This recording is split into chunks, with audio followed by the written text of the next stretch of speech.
The Hare and Death by Manfred Kyber.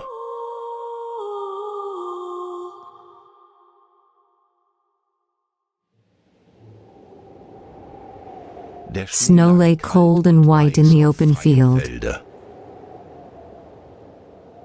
A hare and his wife were looking for food, their paws were frozen. It was a difficult journey, and the wind was whistling throughout the area. The yield was meager. First you had to scrape off the snow to find something to eat. Paws were hurting so much. You had to lick them and still in between. Hare's wife also suffered. She had been shot in the paw. She limped helplessly and frail in the snow. "It is quite difficult when you're so handicapped," she complained. "What will spring be like? I cannot wait for my children with my bad leg." The hare comforted her.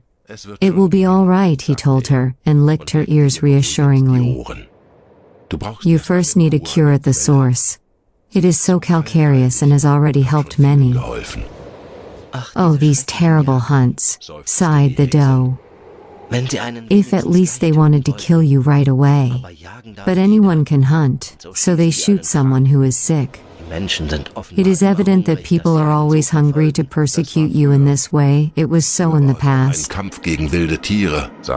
It used to be a fight against wild animals," said the hare. "Is now safe and therefore a pleasure, is even a noble pleasure, or at least that is what those who call themselves noble have called it, presumably because others would not call them noble, and so they prefer to do it themselves." The hare was outraged.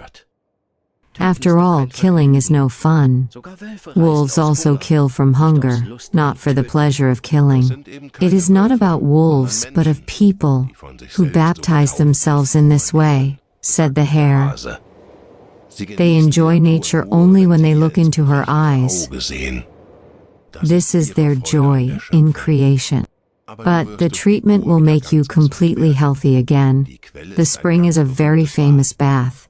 Is unbelievable," said the hare, and she thoughtfully ate some dried moss. "There are much nobler things among noble people," continued the hare.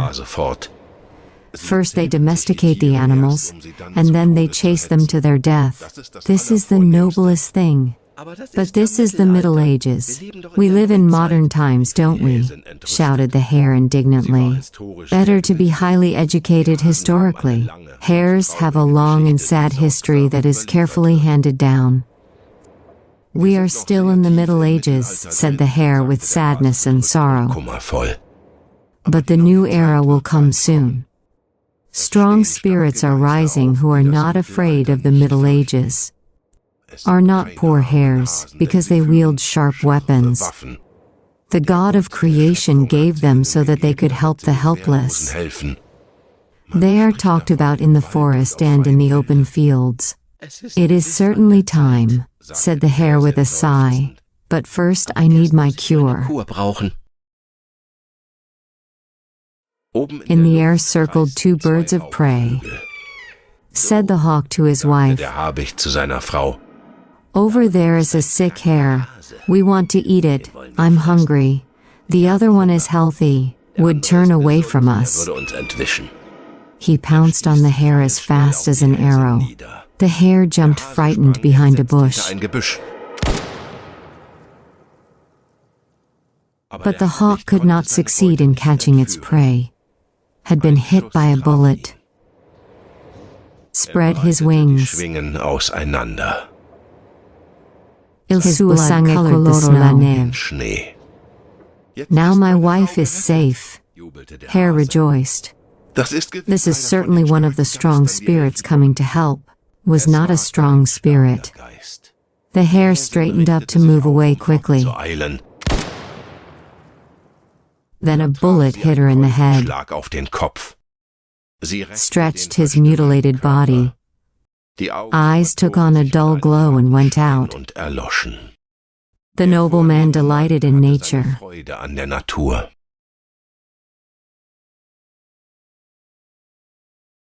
A small creature with shaggy fur sat frozen and moaning in the snow-covered bushes.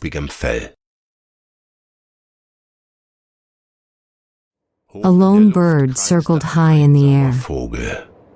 The traces of blood on the snow formed strange marks. The time is very near when we will learn to read them and deliver us from evil.